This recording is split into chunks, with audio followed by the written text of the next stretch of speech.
Hello అండి, నమస్తే. అందరూ ఎలా ఉన్నారు? బాగున్నారా? Welcome back to Varahi D9 channel. Karthika Puranam 24వ అధ్యాయం అండి. శివుడితో జలంధరుడి యుద్ధం, శ్రీ మహావిష్ణువుకు బృందశాపం గురించి ఈ అధ్యాయంలో తెలుసుకుందామండి. కైలాసానికి దూతగా వెళ్ళిన రాహువు అక్కడి నుంచి తిరిగి వచ్చి చెప్పిన మాటలు జలంధరుడికి ఆగ్రహవేశాలు కలిగిస్తాయి. దాంతో శివుడిపై యుద్ధానికి ఏర్పాట్లు చేయవలసిందిగా తన పరివారాన్ని ఆదేశిస్తాడు. అనేక మంది సైన్యంతో కైలాసం పైకి యుద్ధానికి బయలుదేరతాడు. ఈ విషయం దేవతలకు తెలుస్తుంది. వాళ్ళంతా కూడా ముందుగానే కైలాసానికి చేరుకుంటారు. జలంధరుడి ఆగడాల వలన తాము పడుతూ వస్తున్న కష్టాలను గురించి చెబుతారు.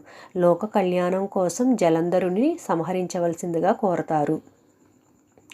అప్పుడు పరమశివుడు విష్ణుమూర్తిని గురించి ప్రస్తావిస్తాడు. ఆయన లక్ష్మీదేవితో పాటు జలంధరుడి ఇంటనే ఉంటున్నాడని దేవతలు చెబుతారు.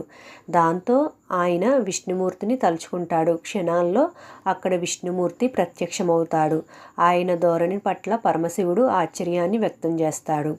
జలంధరుడు ఆయన అంశతో జన్మించడం వలన, ఆయన మరణం తన చేతిలోనే లేకపోవడం వలన తాను అలా చేయవలసి వస్తుందని విష్ణుమూర్తి చెబుతాడు.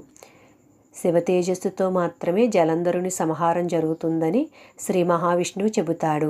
ఆయన అత్యంత శక్తివంతమైన తన తేజస్సును ఆవిష్కరిస్తాడు. దేవతలంతా తమ శక్తిని కూడా ఆ తేజస్సులో ఐక్యం చేస్తారు. ఆ తేజస్సుతో సదాశివుడు ఒక సుదర్శన చక్రాన్ని సృష్టిస్తాడు. ఇంతలో జలంధరుడి సైన్యం దేవతలపై విరుచుకుపడుతుంది. దేవతలకు దానవులకు మధ్య భీకరమైన పోరు జరుగుతూ ఉంటుంది. జలంధరుడి దాటిని తట్టుకోవడం కష్టంగా మారుతుంది. దాంతో విఘ్నేశ్వరుడు, వీరభద్రుడు, కుమారస్వామి, నందీశ్వరుడు అంతా కూడా రంగంలోకి దిగుతారు. యుద్ధభూమిలో మరణించిన అసురులను శుక్రాచార్యుడు తిరిగి బ్రతికిస్తూ ఉండడంతో అలాంటి అవకాశం లేకుండా కృత్య అనే శక్తిని సృష్టించి వదులుతాడు శివుడు. కృత్య ఒక్కసారిగా అసురులపై విరుచుకుపడుతుంది. శుక్రాచార్యుడు యుద్ధభూమిలో కనిపించకుండా చేస్తుంది.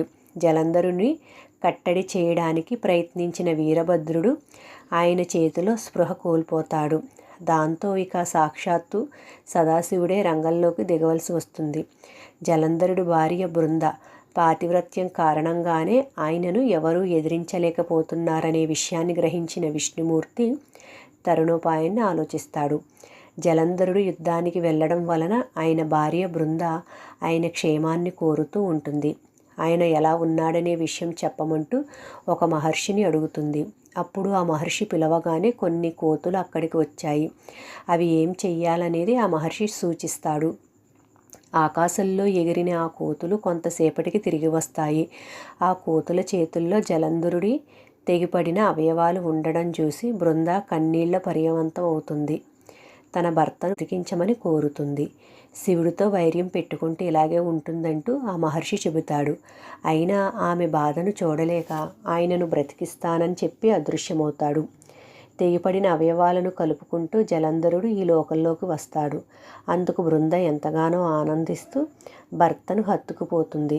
ఇద్దరూ సుఖ సంతోషాలతో ఉంటారు. తన భర్త బ్రతికి వచ్చాడనే ఆనందంతో ఉన్న బృంద ఆయన ధోరణిను స్పర్శగల మార్పును గ్రహిస్తుంది. వచ్చినది తన భర్తే కాదు, శ్రీహరి అనే విషయాన్ని పాతివ్రత్య మహిమతో గ్రహిస్తుంది. తన పాతివ్రత్యాన్ని భంగపరచడానికి వచ్చిన విష్ణుమూర్తిపై మండిపడుతుంది. ఆయన చేసిన పనికి తగిన మూల్యం చెల్లించుకోక తప్పదని అంటుంది. తనని మాయ చేయడానికి, నమ్మించడానికి ఆయన సృష్టించిన కోతులు రాక్షసులై ఆయన భార్యను అపహరిస్తారని శపిస్తుంది. భార్య వియోగాన్ని అనుభవిస్తూ ఆయన అడవులు పట్టుకుని తిరుగుతూ ఉంటాడని శాపం పెడుతుంది. తన శాపం వృధా కాదని చెప్పేసి అగ్నిలో దూకేసి ఆత్మత్యాగం చేసుకుంటుంది. బృంద శ్రీ మహావిష్ణువును ఎంతగానో బాధిస్తుంది. బృంద ఆ విధంగా చేయడం శ్రీ మహావిష్ణువుని ఎంతగానో బాధిస్తుంది. ఓకే అండి, విన్నారు కదండి. కార్తీక పురాణం 24వ అధ్యాయంలో శివుడితో జలంధరుని యుద్ధం మరియు శ్రీ మహావిష్ణువుకు బృందాశాపం. మళ్ళీ మరో వీడియోతో కలుద్దామండి. బాయ్ అండి. Thank you.